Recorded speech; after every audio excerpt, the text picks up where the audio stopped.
Thank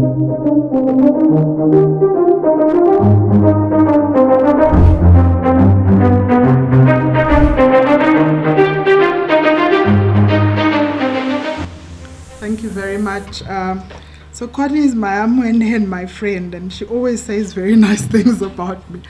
And she's just told me I'm a keynote speaker on this platform, and now I cannot say no. Okay, so I don't know if we can go on to the first slide. I've come to speak about Adventist women in business.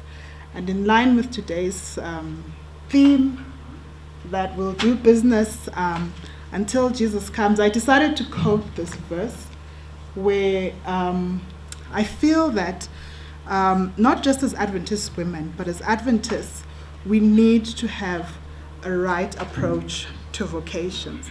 Jesus said in John 9, verse 4, "As long as it is day, we must do the work for him who sent me.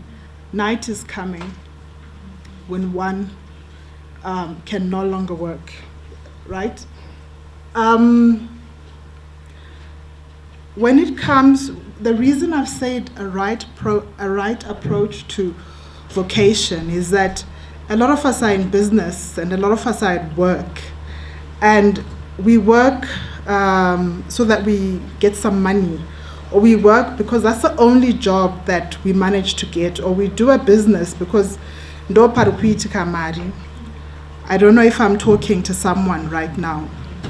A right approach to vocation, or a right approach to our calling, is us looking at business and looking at the professions that we are doing as more than just a job, but as a calling. Why do I say that? The greatest business people that have ever existed have always solved problems. And Jesus came down on earth, and he came to solve the problem of sin that separated us from him. But the people who have done so well, especially in this country, and I'm going to speak around the businesses that I work in because that's where I'm comfortable to speak about, because that's where I've got experience. I'm just going to go back a few years ago. I used to work for a company called Southern Trade Finance, then Produtrade, and what we used to do is we used to broker and trade grain on the Zimbabwe Agricultural Commodity Exchange. And that's because that is what was needed then, right? We had commercial farmers in the rural areas who needed platforms and means to trade grain, and they really couldn't be bothered to do that. And then there were a bunch of 20-year-olds, of which I was one, and so were my colleagues, who were willing to get into our cars and go to the rural areas and find people to test grain, and then come back to the guys at the GMB, National Foods, Victoria Milling, Agri-Foods. Those were the big food giants from the past that we grew up seeing. There was a need, there was a gap. We saw that gap, we got in there, and we started doing the work. Fast forward a few years later, there was land redistribution, and the playing field changed, but the needs of the community did not change. And what we had said to ourselves as young people, because a lot of the times there are complaints that there are no jobs in this country, and that, looks like I have to stand in a certain place. So there's complaints that there are no jobs, that there are monopolies, there are certain companies that monopolize and they don't give others a chance. But sometimes it's good to look where other people are not looking. When industries were leaving this country, there was a bunch of young people got together and said, oh my goodness, a packet of rice costs $5, but you can import different types of rices, and you can bring the price down to about $1.99. That's how Pro Brands was started. It wasn't a bunch of people that had lots of money. It was a bunch of people who were always keen to address the needs of others. So I'll come back to the topic today. A lot of the times, we feel that you need to have a lot of money to start a business. We feel that you need to have connections to start a business. But what is the need that needs to be addressed? And I find that as a church, we actually scratch we have an idea, we scratch the surface, and then we just let it go. I used to work with Colleen and a number of other women in our women's ministries, where we would train women how to make soap. We would train women, okay, if I say we, I wasn't part of the training, but I would facilitate for the training to happen. Women could produce honey, they could produce peanut butter, they could produce a whole lot of things, but that is where it ended. We never took the next step. And that is the wrong approach to a vocation. We need to learn, as women, as Adventists, and not just women, but anyone in business, on how to monetize our vocations. Right. We need to learn as well, where there is a vocation that is being done well, to support that vocation. What do I mean by that? I've been working in the financial field, now in operations, for more than 20 years. And when I say that Connie is my mother as well as a friend, she's my tax consultant. And when I have a problem, which we do a lot in business, I go to Connie, right? And I get into a lot of, if you are taking risks, if you are doing big things, you're gonna have problems with Zimbra. If you're not having problems with Zimbra, you're either cheating, because the laws here change a lot. You're a cheating Adventist who is not contributing to the fiscus, and you will always have a tiny little business, right? If you're not paying your taxes, if you're not going about things the right way, you always have a tiny little business. So I'm excited that there are people like Ronald and Connie in this room, because they're always there to make those of us who believe we're very entrepreneurial and we're always hit the ground running and then think of the rules afterwards, to bring us into the right track. A right approach to your vocation means that if you're doing motorbikes, I like the presenter for the motorbikes, by the way. I was so excited, I wanted to buy a motorbike. If you're doing motorbikes, you're going to be the best motorbike salesman there is. And I loved their business model, by the way, because they looked at the entire value chain. And there's a lot of suspicion in our communities when companies look at the entire value chain, because we start panicking because we're scared of monopolies. It is not a bad thing for a company to have an abundant kind of mentality. I liked that presentation, because what you guys did is you said, what is our market, right? And you looked at your market, and then you said, what after service will they need? You made sure that the spares are there. How do we grow our market? And you went ahead and you made sure that you've got a training school. Why I'm talking about this is that we train women to do peanut butter, we train them to do washing soap and whatever. And I get approached, and I don't know if I'm the only one in this audience, but I get approached by 5 different women at church who are all selling me peanut butter. And in my head, I'm thinking, why don't they just form a company? And we have the best organic peanut butter in the country, because they learned how to make it the same way, you know. And then they learn how to list it in a supermarket. They learn how to export. I am a board member of ADRA, by the way, so I will advocate for ADRA. Go to the ADRA training and learn how to export it. Right. So we need to have a right approach to our vocations so that we are taken seriously. But having said that, there are women who have had a right approach to their vocations. And I want to focus on those today. There are a lot of women who are doing amazing things within the business community that are not recognized in the Adventist community. I would like to, just by a show of hands, for those people who have boards, how many of them have women in their boards from this church? Just show by raising your hands. There are a lot of companies here. I'm in that board, so yes, 2, 1, 2. But look at the number of women in this room.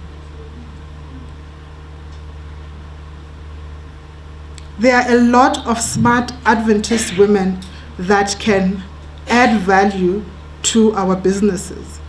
There's a lot of talk about women empowerment in the circular world.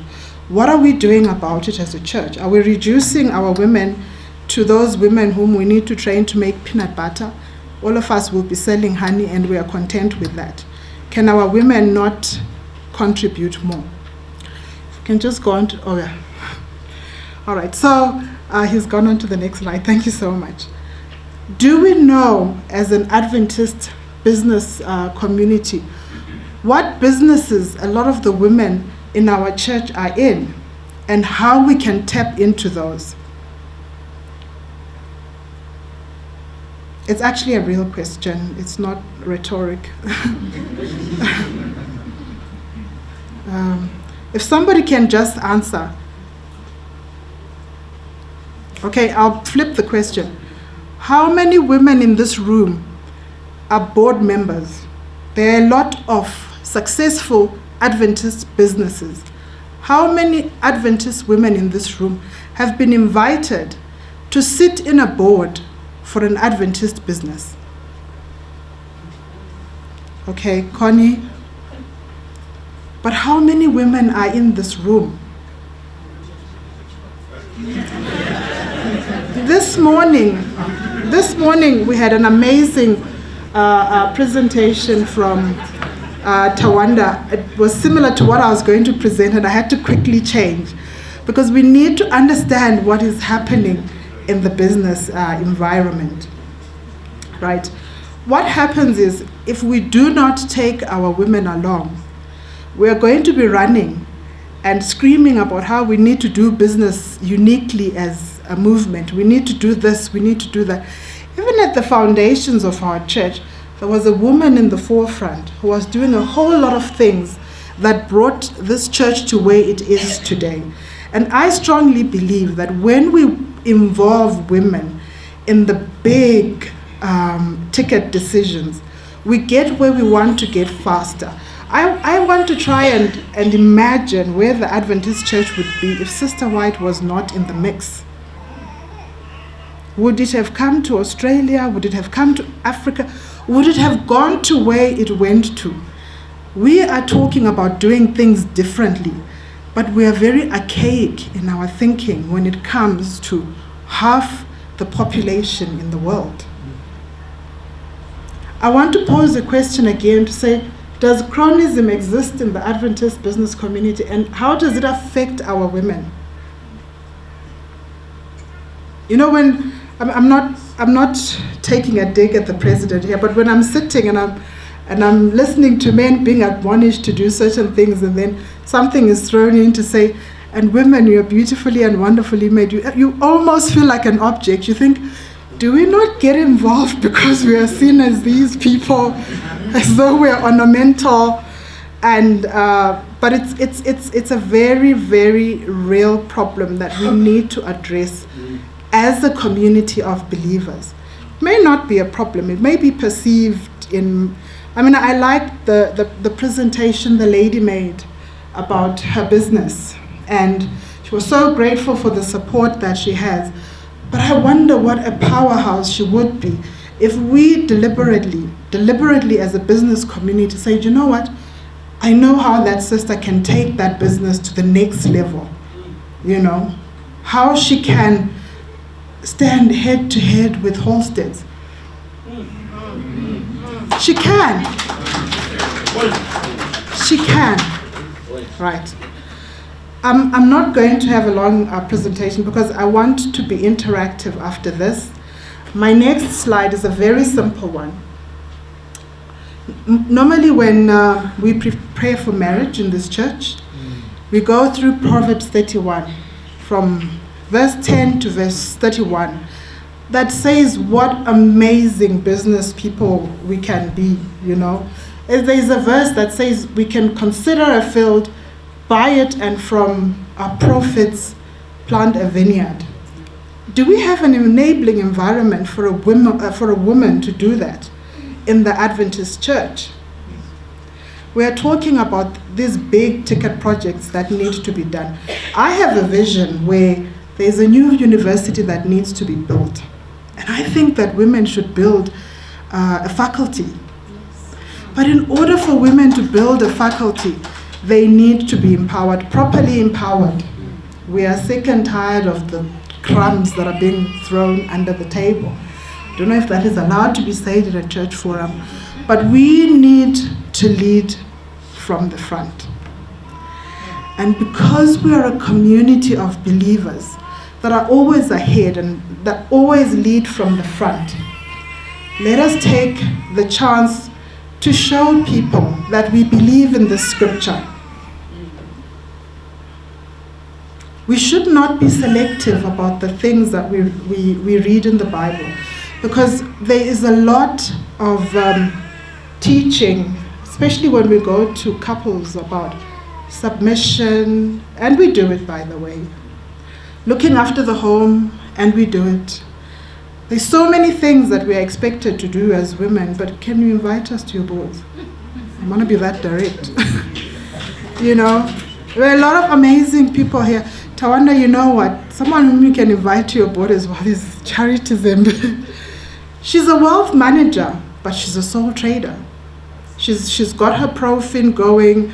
It's an amazing business. I'm sure she's got a lot of clients here. But she's an expert at what she does, where probably your clients would benefit. Not just your clients will benefit, she'll grow your business, because she's got access to certain clients that you need. Your business is constantly growing. I think you should speak to Charity. I'll be that direct, okay?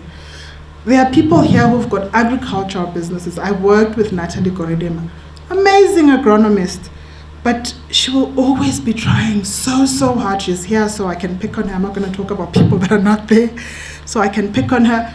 But she has got a vast amount of knowledge in agriculture. And there are a lot of people here doing something to do with agriculture. But because she's a woman, she's probably considered as Fortune's wife. And Charity is probably considered as Laxon's wife. And Maimtunu is probably considered as Maimtunu, but she's Connie, the tax guru in Zimbabwe. And she is an Adventist. And I think somebody asked me that when you have this presentation, since you said Adventist women in business, should the men leave? No, this presentation was actually for the men. To say, our church is made up of a group of people. It's great that there's a lot of networking out there. And the thing with women is that sometimes we're like horses. We're our own worst enemies, in the sense that we work longer hours than everybody else. You do your 8 to 5. Then after your 8 to 5, you probably have a side hustle. And after that side hustle, we are very, very, very active when it comes to acts of mercy, acts of charity. If you ask 99% of the women in this room, they are already sharing Christ in the marketplace. They don't have to wait for an ASI meeting to do that. They are already going out visiting prisoners, right? They are already doing something as the Dockers community to make sure that we are touching lives so that we spread the gospel. But the easiest way to do charity is when you have money. And in order for us to have money, we need to get business, right? And in order for us to get business, you need to support our businesses. And if you see that I'm selling a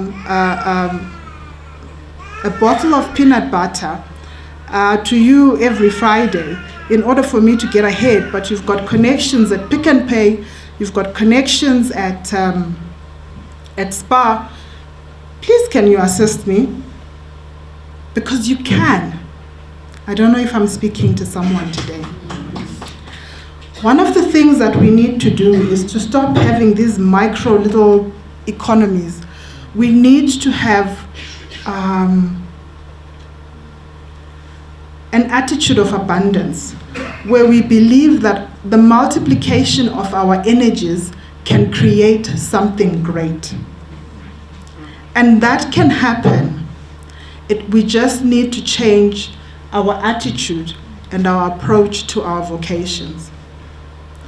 And the principle of Ubuntu says, I am because you are, or you are because that one. Yeah. But you understand what I mean, right? And we've got this ecosystem. Zimbabwe is very, very big, but you can focus on a community. And that community, as Adventists, we are a community of believers that help one another. And we now have this attitude where we expect certain people to give because we think they are able. We all are supposed to be able. And the only way we can all be able is if we support one another. And when I say let's support Adventists, I'm not saying we're not going to support other businesses. I'm all for supporting people in business. But I'm making a special appeal for our women. Because you find that it's easy for me to go and join ProWeb, but it might not be easy for my sister because there are other responsibilities that they have. But without joining ProWeb, it doesn't mean that I should fail. And it doesn't mean that my business has to be supported by women only. Everybody eats peanut butter. And I'm not reducing women to peanut butter, by the way, because we also have tax consultants. We also have lawyers, right? We also have wealth managers. We've got pharmaceutical distributors in our midst. We've got bankers. We've got a whole array of women. And I think it's high time we knew what it is that our Adventist women do. Thank you very much.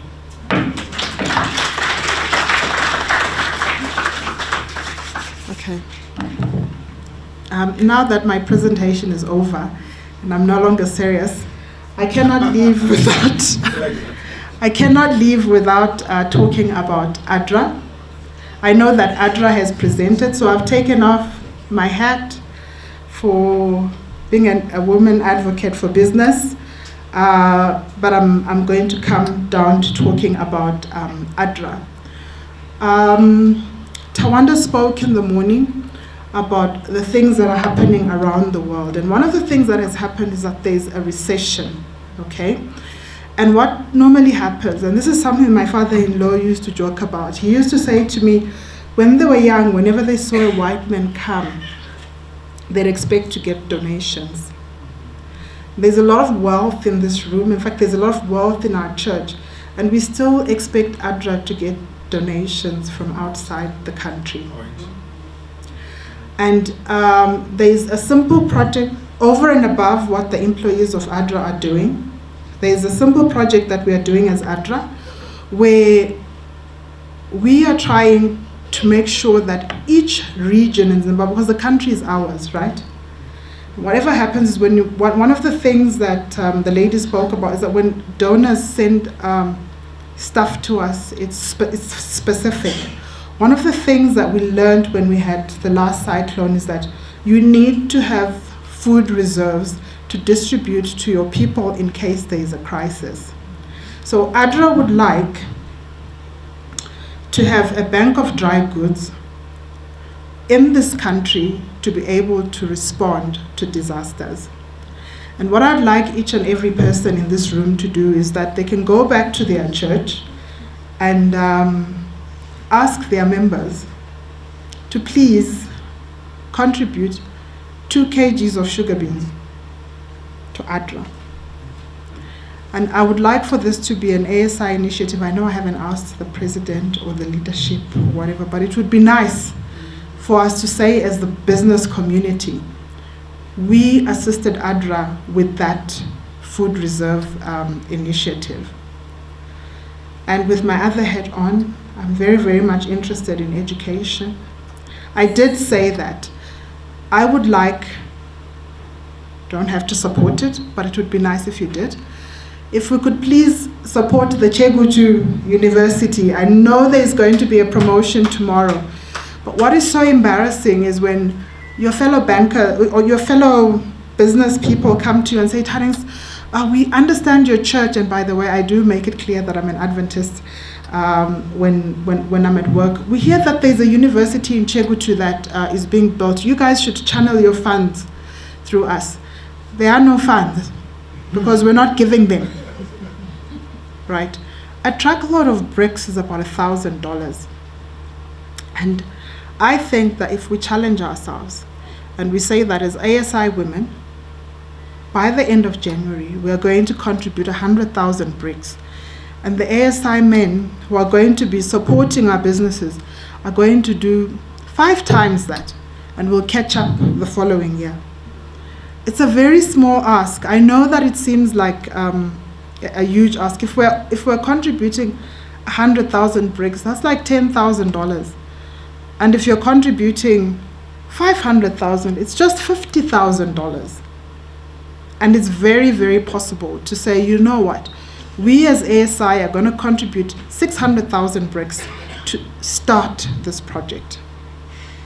So this is a challenge to the ASI leadership. And before I go and sit down, one last time.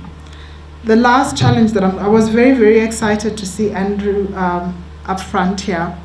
The last challenge that I have for ASI is that we've got a lot of young, successful business Adventists out there. They should be here. They've started an Adventist Business Association. We probably need to introspect and ask ourselves why they are not with us. We need them here. We need them supporting us and helping us to see where we can take this movement. We need to be able to share Christ in the marketplace. And the only way we can do that is if we're a united body. Thank you very much.